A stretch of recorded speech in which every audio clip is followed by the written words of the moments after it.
慢性咳嗽是一种持续时间比较长的咳嗽，可能与多种原因引起。由于患有慢性咳嗽的人来说，需要及时的就医，遵照医嘱用药，定期复查，保持良好的生活习惯。戒烟，避免二手烟的吸入，保持规律的作息，充足的睡眠，适当的休息、体育锻炼等都是有助于增强免疫力的，减少咳嗽的发生。注意饮食调理，饮食应当以清淡易消化为主，避免过于辛辣油腻刺激。那么这些食物可能会刺激我们的呼吸道，加重我们的咳嗽。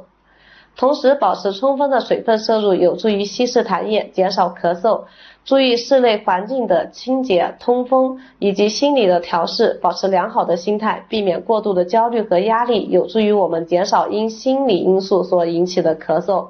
对于患有慢性咳嗽的人来说，需要及时就医，遵医嘱用药，定期复查，保持良好的生活习惯，戒烟，避免二手烟的吸入，保持规律作息，充足睡眠，适当休息，体育锻炼等都有助于增强免疫力，减少咳嗽的发生。具体分为：一、注意饮食调理，饮食以清淡易消化为主；二、注意室内环境的清洁、通风以及心理调试。